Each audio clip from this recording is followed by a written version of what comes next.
नमस्कार, जय हिंद दोस्तों। आप सभी का YouTube चैनल मैथ्स हेल्प पर स्वागत है। आज की इस क्लास में गणित शिक्षण के अंतर्गत हम बात करने वाले हैं गणितज्ञों के कथन, जो एमपी टेट, यूपी टेट या अन्य पात्रता परीक्षा हो या चयन परीक्षा हो, उसमें गणित शिक्षण के अंतर्गत गणितज्ञों के कथन के 2 से 3 प्रश्न पूछे ही जाते हैं। तो आज की क्लास में हम विभिन्न गणितज्ञों के कथनों पर चर्चा करने वाले हैं। तो वीडियो को आप जरूर पूरा देखें और साथ ही हमारे सभी दोस्तों जो पहली बार क्लास से जुड़ रहे हैं वह YouTube चैनल मैथ्स हेल्प को जरूर सब्सक्राइब करें। साथ ही वीडियो को यदि अच्छा लगता है तो लाइक करें। चलिए आज की क्लास को हम प्रारंभ करते हैं और देखते हैं हमारा पहला कथन। यहां पर पहला कथन है यंग का। इन्होंने कहा है यदि विज्ञान का आधार स्तंभ गणित, यदि विज्ञान का आधार स्तंभ गणित हटा दिया जाए तो संपूर्ण भौतिक सभ्यता निसंदेह नष्ट हो जाएगी। तो यह कथन यंग का है। इन्होंने यह कथन कहा है कि यदि विज्ञान का आधार स्तंभ गणित हटा दिया जाए तो संपूर्ण भौतिक सभ्यता निसंदेह नष्ट हो जाएगी। चलिए हम देखते हैं अगला कथन। यहां पर अगला कथन है बेंजामिन पियर्स का। इन्होंने कहा है गणित एक ऐसा विज्ञान है जो आवश्यक निष्कर्ष निकालता है। तो बेंजामिन जी ने कहा है कि गणित एक ऐसा विज्ञान है जो आवश्यक निष्कर्ष निकालता है। तो यह कथन इनका है। अगला हम कथन देखते हैं। अगला कथन यहां पर है लिंडसे का। इन्होंने कहा है गणित भौतिक विज्ञानों का एक आवश्यक उपकरण है। तो गणित जो है वह भौतिक विज्ञानों का एक आवश्यक उपकरण है। यह कथन है लिंडसे जी का। चलिए अगले कथन को हम देखते हैं। तो अगला कथन जो वेदांग ज्योतिष में कहा गया है वह है कि जिस प्रकार मयूरों के सिर पर शिखा और नागों के सिर पर मणि होती है, उसी प्रकार वेदांग शास्त्रों में, जो वेदांग शास्त्र होते हैं उनमें गणित का स्थान सबसे ऊपर है। तो यह वेदांग ज्योतिष में कहा गया है। तो हमें ध्यान देना है कि जिस प्रकार मयूरों के सिर पर शिखा, नागों के सिर पर मणि होती है, उसी प्रकार वेदांग शास्त्रों में गणित का स्थान सबसे ऊपर होता है। चलिए हम देखते हैं अगले प्रश्न को। यहां पर अगला प्रश्न, अगला कथन जो है वह है प्रोफेसर शुल्टज। इन्होंने क्या कहा है इस पर हम देखते हैं।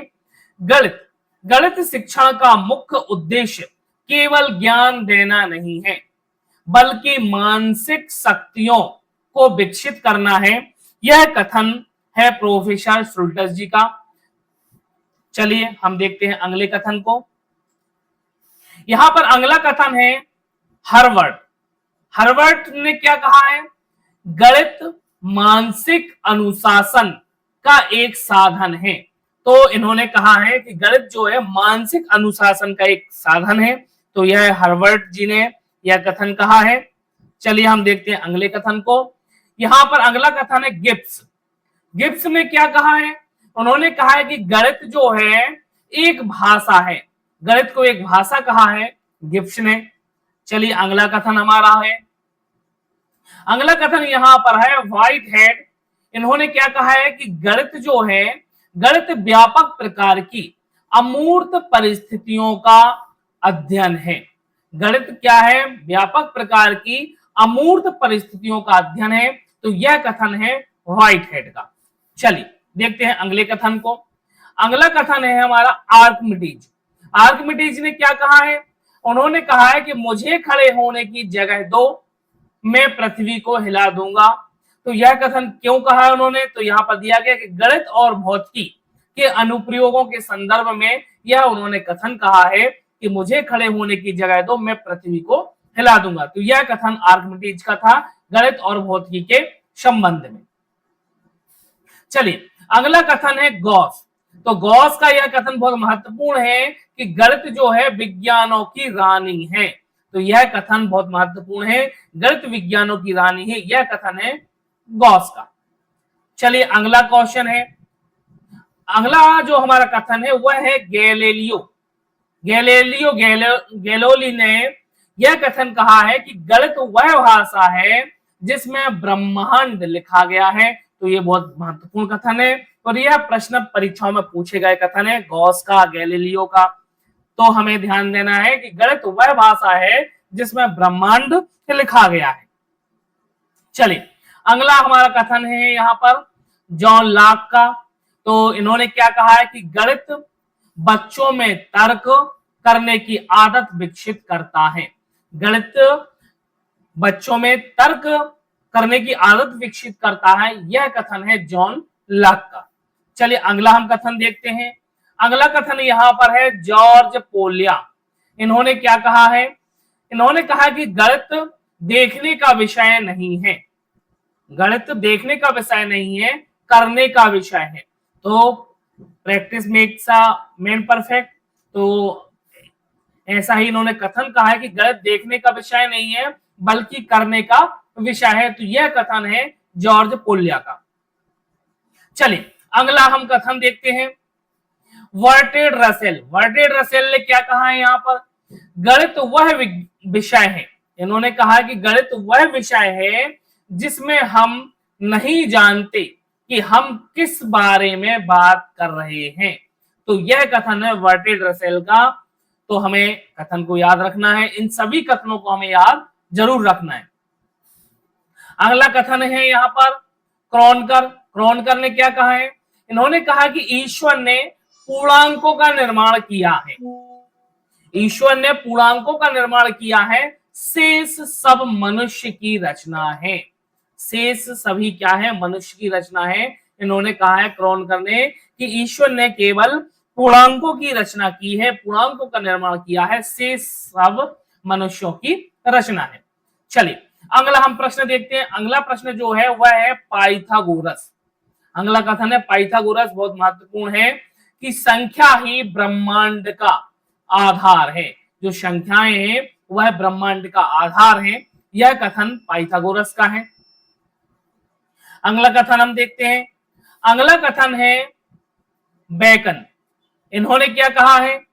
गणित सभी विज्ञानों का प्रवेश द्वार एवं कुंजी है, यह कथन है बेकन और ये बहुत महत्वपूर्ण कथन है। तो हमें याद रखना है, इन सभी कथनों को हमें याद रखना है। तो गणित सभी विज्ञानों का प्रवेश द्वार एवं कुंजी है, यह कथन है बेकन का। अगला कथन हम देखते हैं। अगला कथन है हॉगवेन का। तो इन्होंने कहा है गणित संस्कृति का दर्पण है। तो यह भी बहुत महत्वपूर्ण कथन है, गणित संस्कृति का दर्पण है। तो यह प्रश्न पूछा जाता है, तो ध्यान रखें कि हॉगवेन का कथन है। चलिए देखते हैं अगला कथन। अगला कथन है बर्नार्ड शॉ। बर्नार्ड शॉ ने क्या कहा है? इन्होंने कहा कि तार्किक चिंतन के लिए गणित एक शक्तिशाली साधन है। तार्किक चिंतन के लिए गणित एक शक्तिशाली साधन है, यह कथन है बर्नार्ड शॉ का। हमें याद रखना है इन सभी कथनों को। अगला हमारा कथन है, अगला कथन है आइंस्टीन। आइंस्टाइन भी कहते हैं इनको। आइंस्टीन का कथन है कि गणित क्या है? यह उस मानव चिंतन का प्रतिफल है जो अनुभवों से स्वतंत्र तथा सत्य के अनुरूप है। तो यह कथन आइंस्टाइन का है, हमें इनको याद रखना है। चलिए हम देखते हैं अगले कथन को। यहां पर अगला कथन है हमारा पियर्स का। तो यहां पर इन्होंने क्या कहा है? कहा है गणित एक विज्ञान है जिसकी सहायता से आवश्यक निष्कर्ष निकाले जाते हैं। तो यह कथन है पियर्स का, गणित एक विज्ञान है जिसकी सहायता से आवश्यक निष्कर्ष निकाले जाते हैं। तो यह कथन उन्होंने कहा है। चलिए हम देखते हैं अगले कथन को। अगला कथन है भास्कराचार्य। भास्कराचार्य का कथन क्या है? उन्होंने कहा है कि गणित एक ऐसा दर्पण है जिसमें हम ब्रह्मांड की सूक्ष्म और विशाल दोनों संरचनाओं को देख सकते हैं। तो गणित एक ऐसा दर्पण है जिसमें हम ब्रह्मांड की सूक्ष्म और विशाल दोनों संरचनाओं को देख सकते हैं, यह कथन है भास्कराचार्य का। चलिए हम देखते हैं अगले कथन को। अगला कथन है गणितज्ञ आर्यभट्ट जी का। तो इन्होंने क्या कहा है कि गणित खगोल विज्ञान का आधार है और शून्य के बिना गणनाओं की कल्पना भी असंभव है। तो गणित खगोल विज्ञान का आधार है और शून्य के बिना गणनाओं की कल्पना भी असंभव है। यह कथन है आर्यभट्ट जी का। हम अगला कथन देखते हैं। यहाँ पर अगला कथन हमारा है श्रीनिवास रामानुजन। श्रीनिवास रामानुजन जी का कथन क्या है? मेरे लिए गणित के उस सूत्र का कोई अर्थ नहीं है जिससे ईश्वर का विचार प्रकट ना होता हो। तो यह कथन है श्रीनिवास रामानुजन जी का कि मेरे लिए गणित के उस सूत्र का कोई अर्थ नहीं है जिससे ईश्वर का विचार प्रकट ना होता हो। तो यह कथन है श्रीनिवास रामानुजन जी का। चलिए हम देखते हैं अगले कथन को। अगला कथन हमारा है ब्रह्मगुप्त। तो ब्रह्मगुप्त जी ने क्या कहा है उस पर हम देखते हैं। शून्य केवल एक अंक नहीं है बल्कि एक ऐसी शक्ति है जो किसी संख्या के साथ जुड़कर उसके मान को अनंत गुना बढ़ा सकती है। तो यह कथन कहा है इन्होंने, और घटने पर उसे शून्य कर सकती है, और यदि वो घटती है तो शून्य कर सकती है, और यदि शून्य किसी संख्या के साथ जुड़ती है तो उसके मान को अनंत गुना बढ़ा सकती है। यह कथन ब्रह्मगुप्त जी का है। तो आज की इस क्लास में हमने परीक्षा में पूछे जाने वाली जो गणित शिक्षण शास्त्र के अंतर्गत गणितज्ञों के कथन जो परीक्षा में पूछे जाते हैं उन पर आज की इस क्लास में हमने चर्चा की। आप सभी का बहुत बहुत धन्यवाद। यदि आपको यह वीडियो अच्छा लगता है, आवश्यक जानकारी जो दी गई है वह आपको पसंद आती है, तो जरूर आप वीडियो को लाइक करें, साथ ही अपने साथियों के साथ शेयर करें। आप सभी का बहुत बहुत धन्यवाद। जय हिंद।